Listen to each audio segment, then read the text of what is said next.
Alright, it's Hot 104.1 TV right now. A+, we in the building with one of North County's own, man, the pride of Ferguson, the chosen one. UFC welterweight going for it at UFC 174 in Vancouver. Tyron Woodley, what's happening, brother? Not much, man. What's going on with you? Coolin', man.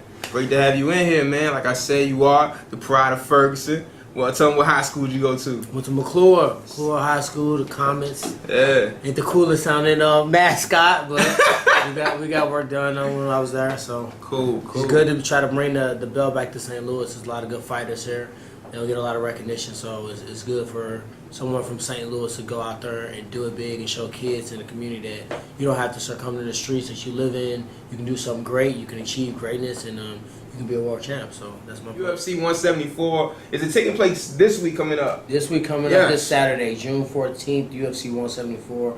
We at the Roger Arena. You can watch it on pay-per-view. I think they're showing it like Buffalo Wild Wings, who will show me. Yeah. Or if you get a group of people that want to watch it together, have them kick in on it and get the pay-per-view. It'll be worth the money. Or do they have like a UFC fight pass or something like that? Yeah, UFC. They got a UFC Okay. fight pass. You'll be able to watch the preliminary bouts on that. The pay-per-view bout, you can buy it if you want to stream it online at UFC.com. Okay. But the best thing to do is probably just to buy the pay-per-view or to go to a function, a place that's showing it.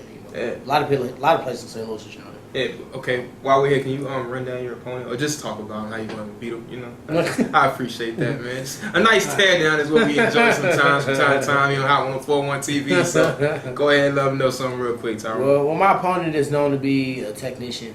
At times he's known to be a little too conservative.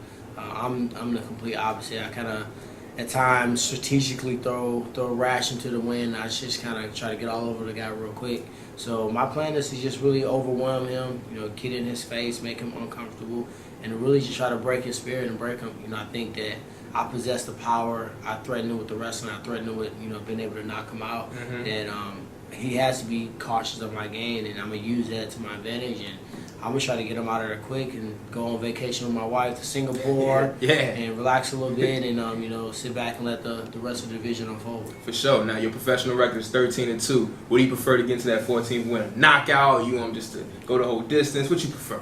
I'm not a guy that's looking for that Roberto Duran, old school slugfest that people talk about for years. Yeah.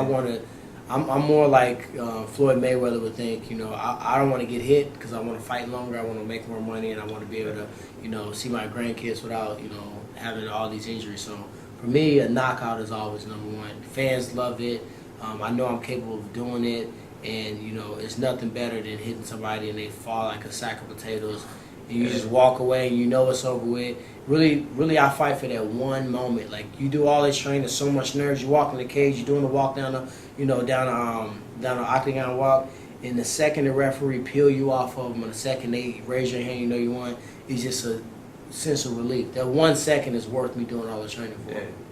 I think people don't get that They get that out of it. Really, it's relief. Like you're so jacked up, but once it's finally over and you're acclaimed, you're the victor. It is a relief. It's like because there's so much at stake. It's not sport like people think. This is entertainment. It's not high school basketball where you can kind of relax. If you lose, you're gonna be pissed off a little bit, but it ain't the end of the day. This ain't your livelihood. This ain't your living. You ain't going home with 50. If you work a job and your boss say, okay, your salary is gonna be $40,000 a year, you're gonna be expecting $40,000.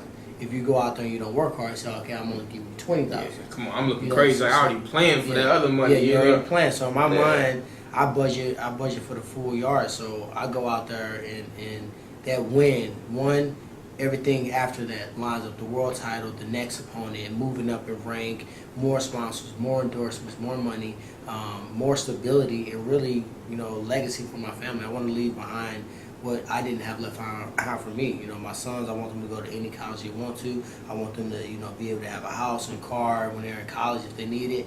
And I'm close to being to that point where I can provide those things for them. And I didn't have that. I grew up in a family of 13. Wow. Okay. So it was some rough times, but we learned how to be tough. My mom worked 3 or 4 jobs to make sure we had everything. I never missed a beat. And I took that into my training, my parenting. And that's what's on the stake. Fans like it. We love you guys, but I don't fight for you. I don't fight, to make you happy. I fight for my wife, who depends on me to support our kids, to protect them. I fight for my boys, who see their dad out there putting everything he got into the sport. And at the end of the day, people are going to remember me as one of the best guys in the world that ever fought. And that's what I fight for. You know, so I appreciate the fans, but I fight for my family and my legacy. Yeah. Now, of course, are your sons, are they going to Mizzou? My sons love Mizzou, man. I got a 10-year-old son that plays football. He actually played for Kirkwood. He's just a huge kid. He's like 5'5", 130 pounds. A 10-year-old. What's his position? Yeah, he's a linebacker and defensive end. But he loves Mizzou, and he asked me, I want to go to Mizzou. So it would be cool if one of them win. If they don't, then no problem. No sweat. But Mizzou. They won't Mizzou. Mizzou, though. For sure. No man. problem, but Mizzou. Yeah, it is, man. UFC 174 this Saturday, live on pay-per-view. You can watch it in establishment like a B-Dubs maybe, but yeah, it's on pay-per-view. This man's going for the welterweight championship UFC. Tyron Woodley, man. Thank you so much for coming through, big dog. Appreciate you, man. Tyron 401 TV.